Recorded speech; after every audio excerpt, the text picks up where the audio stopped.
اللہ اللہ. کبھی کبھی جھٹکا مارتے ہیں, کبھی دیکھیے گا آپ جھٹکے ماریں گے, اللہ اللہ اللہ ایسے کریں گے. کبھی چمٹا لے لیں گے اپنے ہاتھ میں, چمٹی ٹرینوں میں ملیں گے, اللہ اللہ اللہ, اس طریقے سے کریں گے. ایسا وہ محسوس کرائیں گے آپ کو کہ ہمارے اندر اللہ گھس گیا ہے, اللہ ہمارے نس نس میں ہے, اللہ اللہ, وہ جھٹکے ماریں گے. ایسے لوگ آپ کو جہاں ملیں ان کو الٹی چھری سے کاٹو. یہ دنیا کے سب سے بڑے حرام خور لوگ ہیں, قوم کے اوپر بوجھ بنے ہیں. ان سے پوچھو کھانا کہاں سے آئے گا, چپ, اللہ اللہ اللہ. ایک سے میں نے پوچھا بھائی کھانا کہاں, شام کو کھانا کہاں سے آئے گا, اللہ اللہ. ہم نے کہا سن لیا اللہ اللہ, کھانا کہاں سے آئے گا شام کو یہ تو بتاؤ, اللہ دے گا, اللہ اللہ اللہ.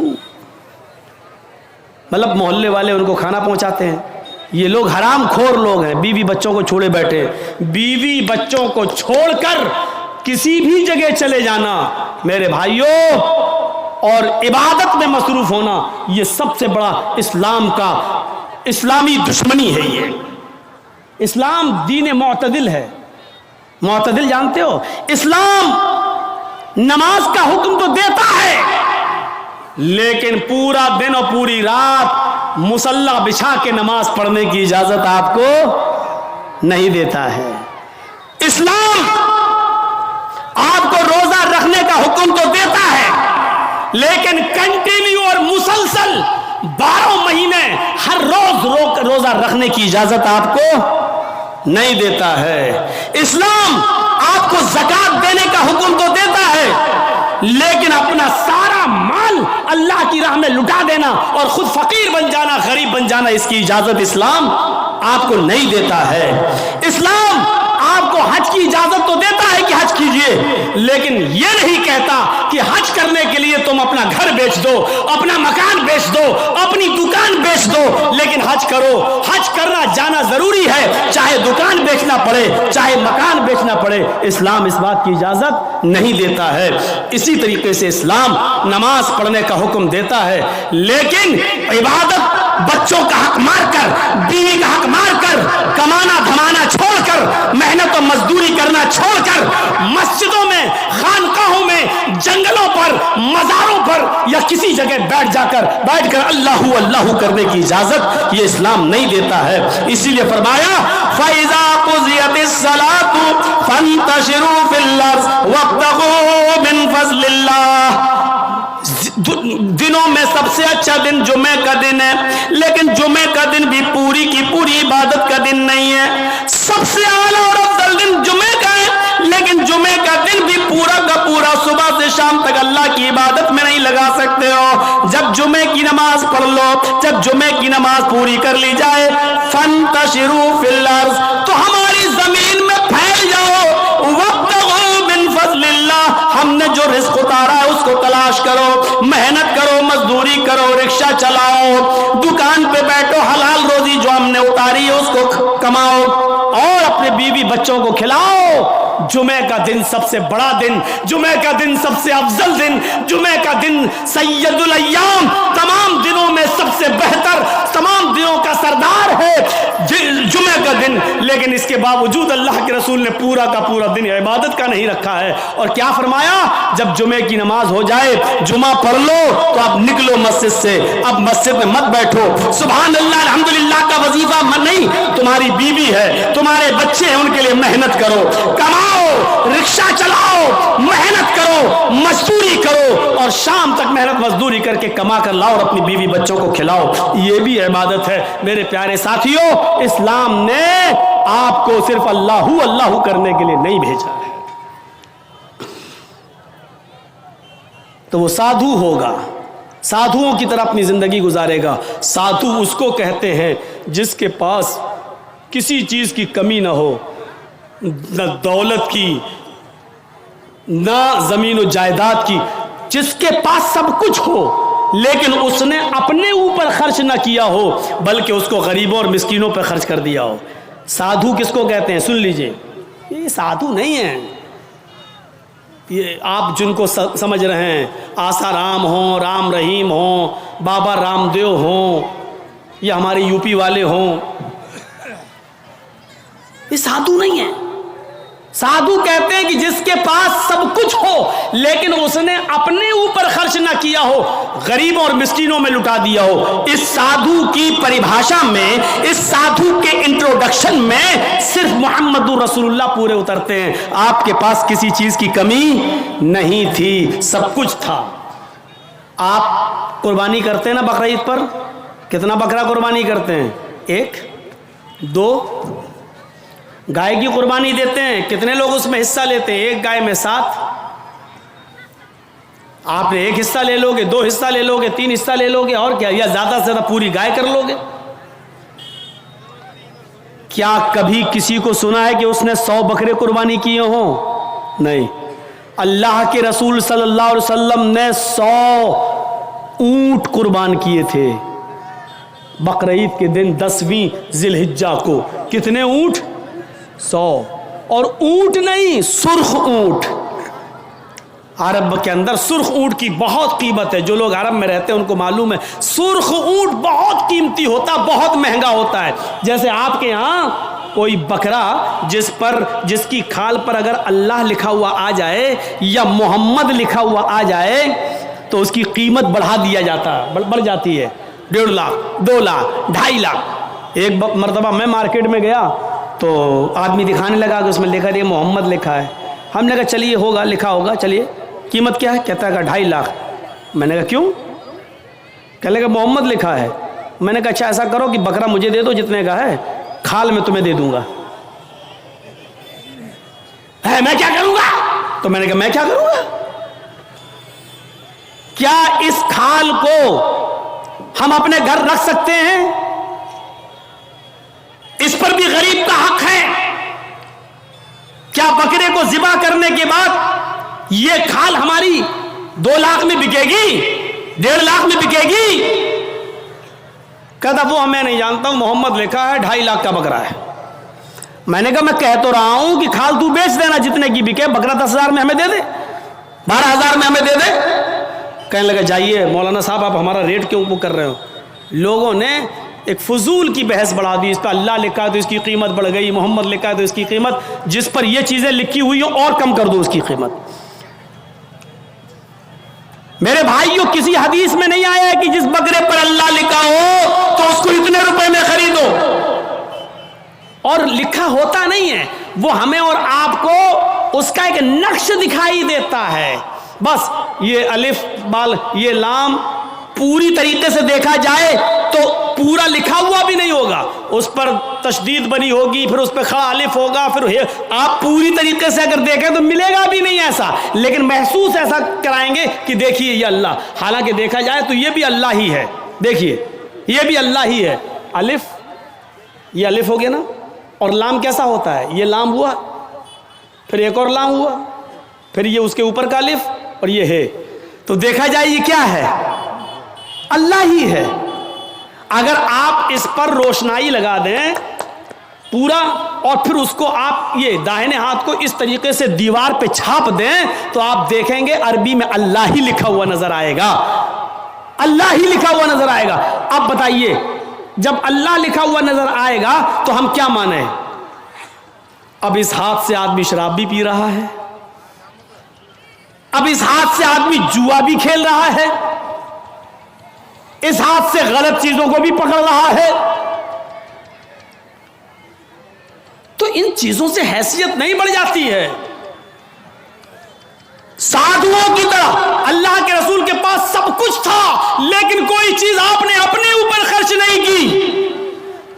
تاریخ بتاتی ہے 100 اونٹ ہمارے پاس اگر 2 جانور بھی آ جائیں قربانی کے لیے تو آج ہم 10ویں کو کرتے ہیں اور دوسرا بکرا 12ویں کو کریں گے۔ کیوں؟ میری بیٹی آئے گی، میری بہن آئے گی، میرے رشتہ دار آئیں گے، دوسرا بکرا ہم 12ویں تاریخ کو کریں گے اپنے رشتہ داروں کو دعوت دینے کے لیے۔ لیکن اللہ کے رسول نے 100 سرخ اونٹوں کی قربانی کی اور ایک ہی دن کی 10ویں تاریخ کو۔ میں یہ نہیں کہہ رہا ہوں 11 کو نہیں کر سکتے ہو، 12 کو نہیں کر سکتے ہو، 13 کو نہیں، میں منع نہیں کر رہا ہوں، جائز ہے۔ کل ایام التشریق ذبح، ایام تشریق کے سارے دن قربانی کے دن ہے، میں منع نہیں کر رہا ہوں، لیکن اللہ کے رسول نے 11ویں اور 12ویں کو اور 13ویں کو قربانی نہیں کی، آپ نے 100 اونٹ بھی ذبح کیے تو 10 کو کیے ہیں 100، اور گوشت سارا کا سارا تقسیم کر دیا۔ آپ نے اپنے پاس کچھ نہیں رکھا۔ جرجیت صاحب شادی سے پہلے کس پہ سوتے تھے؟ دری پر، چٹائی پر۔ جرجیت صاحب کی شادی ہو گئی، جہیز میں ڈبل بیڈ مل گیا، مسہری مل گئی، بستر مل گیا۔ شادی کے بعد ہماری سونے کی سٹائل بدل گئی، چلنے کی سٹائل بدل گئی۔ جرجیت صاحب سائیکل پہ چلتے تھے، اب بائک پہ چل رہے ہیں، بڑے آدمی ہیں، 4 ویلر بھی دے دی ہوگی ہو سکتا ہے سسرال والوں نے، اب 4 پہیے کی گاڑی پہ چل رہے ہیں۔ رہنے کی سٹائل بدل سکتی ہے، لیکن محمد رسول اللہ 25 سال کی عمر میں جب 40 سال کی ایک بوڑھی عورت خدیجہ سے نکاح کرتے ہیں، خدیجہ عرب کی بہت بڑی دولت مند اور رئیس خاتون تھی، جب اللہ کے رسول کی شادی ان کے ساتھ ہوتی ہے تو خدیجہ اپنے ساتھ سارا مال بھی لے کے آتی ہیں، سارا خزانہ لے کے آتی ہیں، سارا بزنس لے کر آتی ہیں۔ اللہ کے نبی صلی اللہ علیہ وسلم شادی کے بعد بھی اسی چٹائی پر، اسی اکہرے بستر پہ سویا کرتے تھے جو شادی سے پہلے آپ سویا کرتے تھے۔ آپ تعجب کریں گے، ایک بار اللہ کے نبی صلی اللہ علیہ وسلم جس بستر پہ سو رہے تھے، حضرت عائشہ نے اس بستر پر لیٹ کر دیکھا جو کافی گڑ رہی تھی، فرمایا اللہ کے نبی کو یہ بستر کتنا گڑتا ہوگا، کتنا چبھتا ہوگا۔ حضرت عائشہ نے اس بستر کو دوہرا کر دیا، دوہرا اکہرا تھا اس کو دوہرا کر دیا تاکہ تھوڑا سا نرم ہو جائے۔ اللہ کے نبی اس بستر پہ سو جاتے ہیں، تہجد کی نماز میں نہیں اٹھ پاتے ہیں۔ جب آنکھ کھلی تو فجر کا وقت تھا، فجر کی نماز پڑھانے کے بعد جب گھر پہ آتے ہیں تو پوچھتے ہیں عائشہ تم نے بستر پر ایسی کون سی چیز بچھا دی تھی؟ عائشہ تم نے بستر پر ایسا کیا بچھا دیا تھا؟ آج مجھے نیند آ گئی اور میں رات میں اللہ کی عبادت نہ کر سکا، تہجد کے اندر اٹھ نہیں سکا۔ فرمایا اے اللہ کے نبی بستر کے نیچے تو میں نے کچھ نہیں بچھایا، وہ بستر جو اکہرا تھا اس کو میں نے دوہرا کر دیا۔ میں نے لیٹ کر دیکھا، آپ کو کیسے نیند آتی ہوگی، وہ تو کافی چبھ رہا تھا، کافی گڑ رہا تھا، میں نے اس کو دوہرا کر دیا۔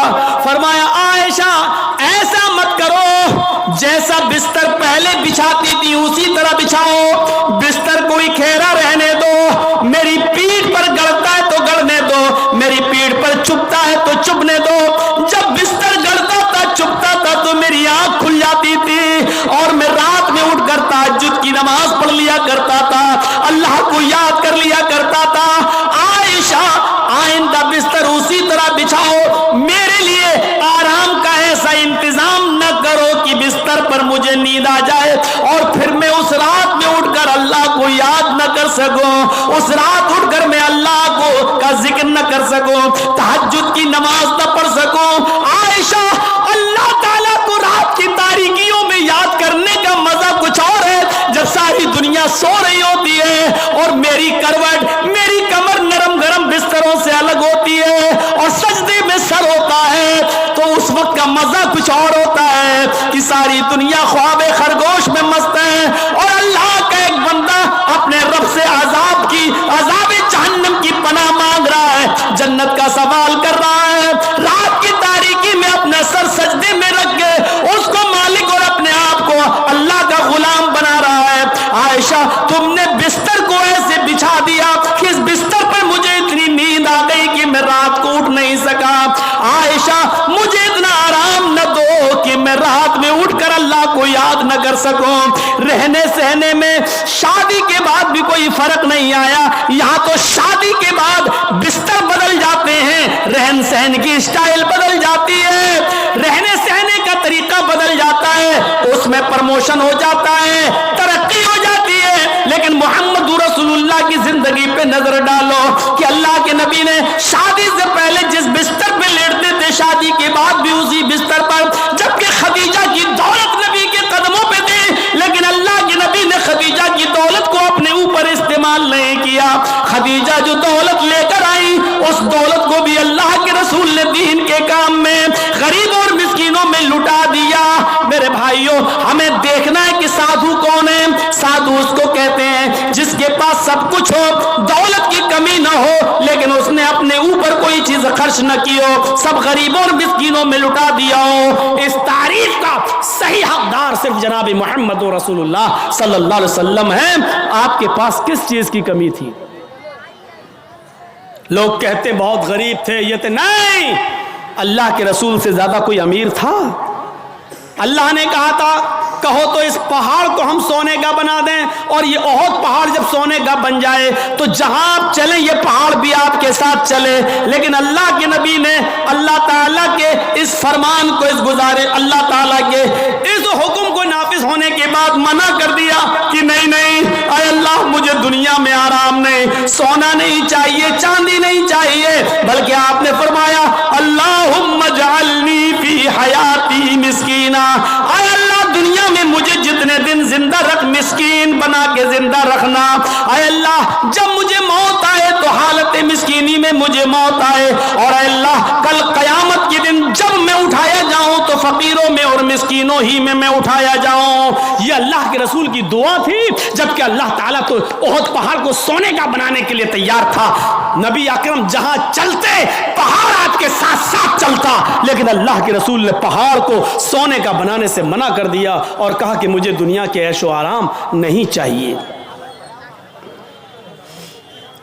حضرت عبداللہ ابن عمر نے بستر پر لیٹ کر دیکھا تو کہا اللہ کے نبی یہ کیا ہے؟ جب اللہ کے نبی اس بستر پر سو کے اٹھے تو دیکھا کہ اس نشان پڑ گئے. آپ کسی کھردری چٹائی پر لیٹیے, ننگی پیٹھ, جب آپ اٹھیں گے تو چٹائی کے نشان آپ کی پیٹھ پر پڑ جائیں گے. اللہ کے نبی کی پیٹھ پر جب نشان پڑے تو حضرت عبداللہ ابن عمر نے جب یہ دیکھا تو چیخ پڑے, اے اللہ کے رسول آپ تو نرم یہود و نصارہ تو نرم گرم بستر پر سوئیں, اور آپ جو ہیں ایسی چٹائی پر جس سے آپ کے نشان پڑ جائیں. نہیں, آج کے بعد آپ اس چٹائی پر نہیں سوئیں گے. آپ نے کہا پھر لو اتخذنا لک وطان, آج ہم آپ کے لیے ایک نرم گرم بستر بنا دیں گے, نرم گرم گدے کا انتظام کر دیں گے, آپ اس کے اوپر سونا. اللہ کے نبی صلی اللہ علیہ وسلم نے فرمایا نہیں, اے عبداللہ میرے لیے نرم گرم بستر کا انتظام مت کرنا. مالی وللدنیا مانا فی الدنیا الا کراکب استظل تحت شجرہ ثم راحا. میرے لیے نرم گرم بستر نہیں, میں تو اس دنیا میں ایک مسافر کی طرح ہوں. جیسے مسافر تھک جاتا ہے تو ایک سایہ دار درخت کے نیچے آرام کرنے کے لیے بیٹھ جاتا ہے, تھوڑا پانی پیتا ہے, سستاتا ہے اور پھر اٹھ کے چل دیتا ہے. میں بھی اس دنیا میں ایک مسافر کی طرح ہوں, چند دن رہوں گا اور پھر یہ دنیا چھوڑ کے چلا جاؤں گا, پھر اس دنیا سے میں نکل جاؤں گا. میں تو ایک مسافر کی طرح ہوں. نہیں, ایک حدیث میں آتا ہے آپ نے حضرت عمر کو سختی سے منع کیا تھا میرے لیے نرم گرم بستر نہ بنانا. لہم فی الدنیا ولنا فی الاخرہ, یہ نرم گرم بستر ان یہود و نصارہ کے لیے دنیا میں ہے اور ہمارے لیے آخرت میں ہے. ہمارے لیے آخرت کے اندر بنائے, آخرت میں ہے, ہمارے لیے دنیا میں نہیں ہے, ہمارے لیے آخرت کے اندر بنائے گئے ہیں. اس لیے ہمیں دنیا کے عیش و آرام نہیں چاہیے. سادھو اس کو کہتے ہیں جس کے پاس سب کچھ ہو لیکن اس نے غریبوں پر نچھاور کر دیا ہو, مسکینوں پر لٹا دیا ہو, اپنے پاس اس نے کچھ نہ رکھا ہو. آسنا سادھت منم, جو سادھوؤں کی طرح اپنی زندگی گزارے گا, اشٹرو گڑا, اور اس کے اندر 8 خوبیاں پائی جائیں گی. اب 8 خوبیاں بھی دیکھ لو کس کے اندر تھی. الپ بھاشی, وہ کم بولے گا.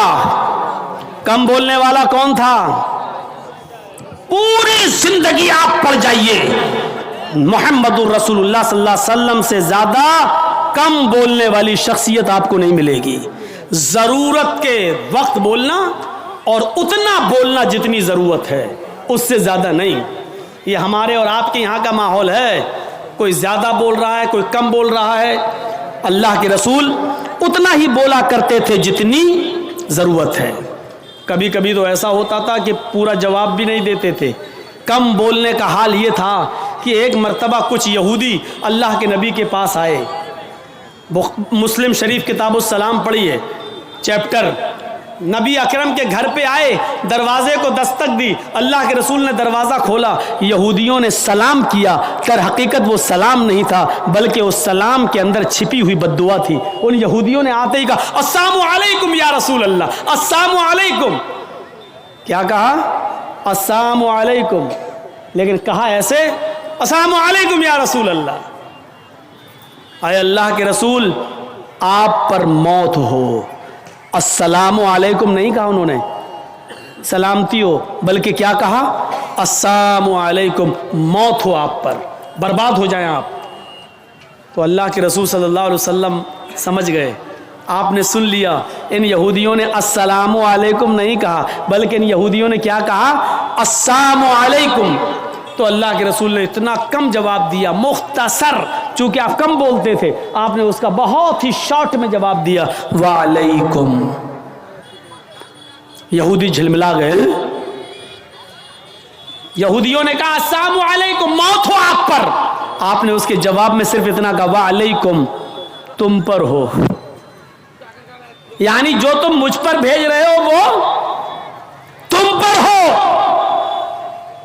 حضرت عائشہ نے جب سنا تو انہوں نے اندر سے پردے کی اوٹ سے چیختے ہوئے کہا وعلیکم السلام یا یہود ولعنت اللہ. اے یہودیو, میرے شوہر پر تم موت بھیجتے ہو, تم پر موت ہو اور اللہ کی لعنت ہو. تو اللہ کے رسول نے حضرت عائشہ کو ڈانٹا تھا اور کہا تھا عائشہ یہ تم نے غلط کیا, عائشہ تمہیں ایسا نہیں کرنا تھا. حضرت عائشہ نے کہا اللہ کے رسول آپ نے سنا نہیں, آپ پر موت بھیج رہے ہیں وہ. اللہ کے نبی نے کہا عائشہ کیا تم نے سنا نہیں, میں نے ان کو کیا جواب دیا؟ انہوں نے کہا السلام علیکم, میں نے کہہ دیا وعلیکم. جو انہوں نے مجھ پر بھیجا میں ان کو بھیج چکا ہوں, میں ان کو بول چکا ہوں. تم نے اپنی طرف سے زیادتی کی ہے, غلط کیا, جاؤ معافی مانگو تم. میرے پیارے ساتھیو, تصور کریں آپ اللہ کے نبی کتنا کم بولتے تھے. کم بولنے کو اپنی عادت بنائیے, ضرورت کے تحت بولیے, کیونکہ زبان سے ہی اکثر گناہ ہوتے ہیں. زیادہ زبان استعمال کرو گے پھسلے گی. اس لیے حضرت ابو بکر صدیق کبھی کبھی کان میں مسواک لگاتے تھے. یہ مسواک, نماز کا ٹائم ہوا, مسواک کیا, پھر کان میں لگا لیا. اس مسواک کو ایک بار اپنے داہنے ہاتھ میں پکڑے اور زبان کھینچ رہے تھے ایسے, اور مسواک زبان پہ مار رہے تھے ایسے. حضرت عمر نے کہا یہ کیا کر رہے ہو؟ کہا اس زبان کو سزا دے رہا ہوں. کہا کس بات کی؟ یہی زیادہ بولتی ہے, اس کو اوقات میں رکھ رہا ہوں, اس کو بتا رہا ہوں دیکھ اگر زیادہ بولنے کا کام تو نے کیا تو تیری پٹائی لگے گی اس مسواک سے.